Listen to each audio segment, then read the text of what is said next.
Super 100 competitive classes में एक बार पुनः हम आपका क्रांतिकारी हार्दिक अभिनंदन करते हैं। मैथ का कुछ बेसिक क्लासेस जो हैं वो आपकी सेवा में हम प्रस्तुत कर रहे हैं। इसमें नंबर सिस्टम पर हम आपसे बात कर रहे हैं लगातार, और कुछ नंबर सिस्टम के अंतर्गत कुछ नंबर की बात हमने करी आपसे। आज अभी बात करेंगे वह भाज्य संख्याओं पर क्या क्या सवाल पूछे जा सकते हैं, भाज्य संख्याएं किसे कहते हैं, उसकी क्या परिभाषा है। परिभाषा जानना जरूरी है, एग्जाम्पल जानना जरूरी है, और उस पर आधारित कुछ क्वेश्चन भी रखेंगे, उसको भी जानना जरूरी है। तो चलिए देर न करते हुए स्टार्ट करते हैं। भाज्य संख्याएं, भाज्य संख्याएं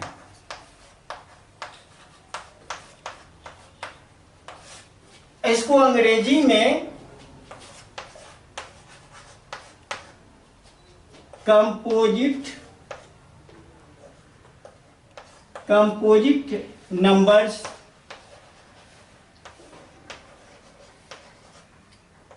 के नाम से जानते हैं। हिंदी में उसको भाज्य संख्या कहते हैं, अंग्रेजी में जानो तो कंपोजिट नंबर्स। अगर इसको कहें कि मैंने ये तो भाज्य संख्याएं प्रकृत संख्याओं का ही एक पार्ट है, यानी प्रकृत संख्याओं के अंतर्गत ही ये आती है।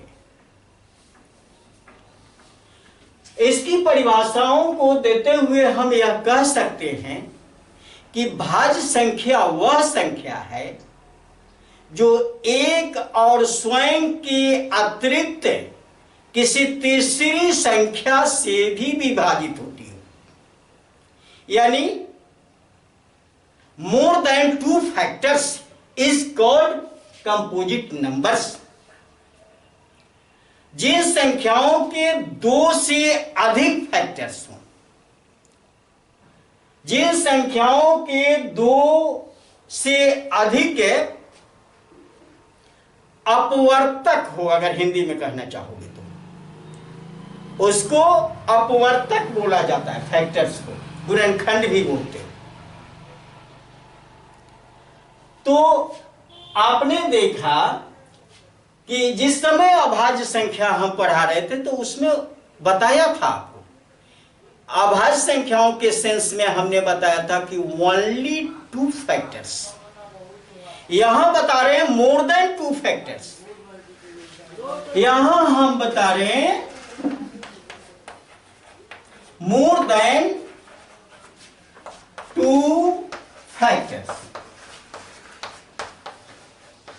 More than 2 factors is called composite numbers, यानी ऐसी प्रकृत संख्या जो एक और स्वयं के अतिरिक्त किसी तीसरी संख्या से विभाजित होती हो, वह भाज्य संख्या कहलाती है। उदाहरण देख लेते हैं इसका। जैसे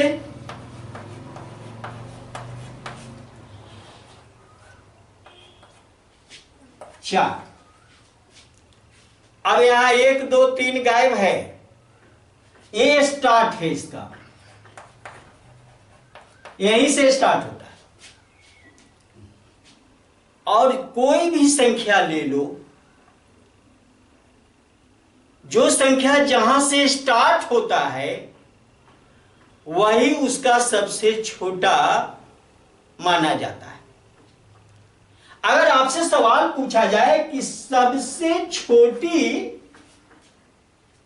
भाज्य संख्याएं कौन है, सबसे छोटी भाज्य संख्या कौन है, तो आप आंसर में 4 ही लिखोगे। ये बार बार पूछा जा रहा है, बार बार पूछा जाता है आपसे। 4 के बाद अगली अगर ले ले, क्यों 4? क्योंकि 4 के, अब यहां पर देख लीजिए, पहले कुछ संख्या लिख लेते फिर हम बताते हैं इसके अकॉर्डिंग। 4 के बाद 6 आया, 5 नहीं आएगा। 5 वो अभाज्य संख्याओं की श्रेणी में, 6 आया, 7 भी नहीं है, 8 है। 8 के बाद अब कहोगे 9 भी है। 9 इसलिए कि 1 और 9 के अलावे 3 से भी विभाजित होती है यार, इसलिए 9 ये विषम भी है और भाज्य भी है। और 9 के बाद हम अगली संख्या लें तो 10 तो है ही, 11 नहीं है, 12 है, 13 नहीं है, 14 है, 15 भी है। इस तरह से इसका अंत नहीं होगा।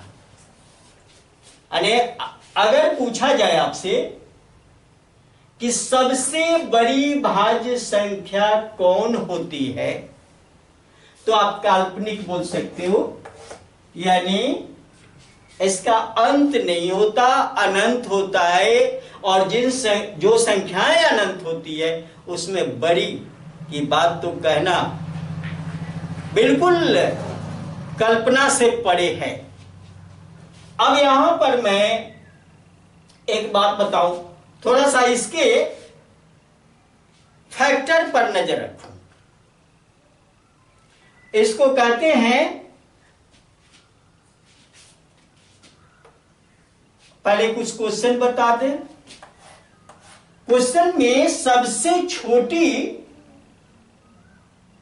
भाज्य संख्या 4 होगी, सबसे छोटी, कारण कि स्टार्ट यहीं से। और एक और क्वेश्चन बड़ा इंपॉर्टेंट है आपके लिए, मैं ये बात बताऊं कि सबसे छोटी विषम अभाज्य संख्या, सबसे छोटी विषम भाज्य संख्या, अब यहां पर ये 2 चीजें आ गई आपको। सबसे छोटी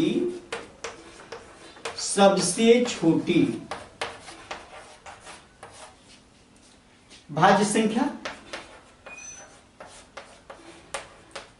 सबसे छोटी भाज्य संख्या, तो इसका आंसर यही होगा 4, सबसे छोटी है। अगर इसी में सवाल तो कोई भी रखा जा सकता है, थोड़ा सा साइकोलॉजिकल अंदाज, आइडिया आपको रखना पड़ेगा। सबसे छोटी भाज्य संख्या लिख दिया 4, लेकिन इसी सवाल को थोड़ा सा घुमा दिया जाए तो क्या कहा जाए कि सबसे छोटी समभाज्य संख्या, सबसे छोटी समभाज्य संख्या, समभाज्य संख्या। अब इसका भी आंसर आपको 4 ही होगा। सवाल वही है, थोड़ा कहने का तरीका बदल दिया गया। अब ऐसा नहीं, आप तो जान रहे हो, आपने पढ़ा, हो सकता है कि आप पढ़ के गए हैं कि सबसे छोटी भाज्य संख्या 4 है, लेकिन उसी में लटकन जोड़ दिया कि सबसे छोटी समभाज्य संख्या। बस आप कंफ्यूज ना हो जाओ, ये आपको दिक्कत है, ये कष्ट आपको पहुंचा देता है कहीं कहीं। और 1 नंबर कंपटीशन के लिए एक मीनिंग रखता है, 1 नंबर से तुम्हारी छटनी हो जाती है। इसलिए गणित संख्याओं का खेल है और संख्याओं को मजबूती के साथ पकड़ आपको करनी पड़ेगी।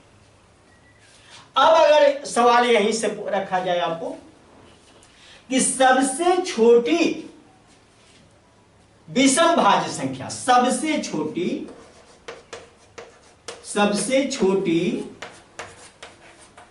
विषम भाज्य संख्या, तो आपको 9 ही बोलना होगा। 9 से छोटी नहीं होती है, यही स्टार्ट। ये सबसे छोटी विषम भाज्य संख्या है। इससे छोटी विषम भाज्य संख्याएं नहीं होती। अब मैं थोड़ी सी बात करूं। यहां लिखा है मोर देन 2 फैक्टर्स। अब मोर देन 2 फैक्टर्स यानी ये सभी संख्याओं के जो अपवर्तक होते हैं वो अपवर्तक 2 से अधिक होते हैं। तो उन अपवर्तक पर पहले बात कर लेते हैं। ये तो कुछ क्वेश्चन डाले हम। और सबसे बड़ी, अब यहां पर एक और क्वेश्चन बता दें कि सबसे बड़ी विषम भाज्य संख्या अगर आपसे पूछा जाए तो काल्पनिक ही बताएंगे, अनंत होता है। और ये सबसे बड़ी समभाज्य संख्या भी पूछे तो वो भी काल्पनिक होगा, अनंत हो जाता है। कुछ चीजें काल्पनिक हो जाती है। अब ये संख्या तो अनंत है ना, तो काल्पनिक तो रहेगी, कल्पना से परे की बात है। तो चलो इसको हटाते हैं, फिर मैं बात करता हूं उस पर। परिभाषा के साथ इन नंबर को जब देखोगे और उसको खड़ा उतारोगे तब आपको पूरा का पूरा समझ में आएगा। हमने लिखा मोर देन 2 फैक्टर्स यानी 2 से अधिक अपवर्तक। अब यहां पर देखिए लिखते हैं 4 के अपवर्तक। 4 के अपवर्तक। अब 4 के अपवर्तक कौन कौन से होंगे? 1, 2, 4। यहां भी स्पष्ट किया मोर देन 2 फैक्टर्स।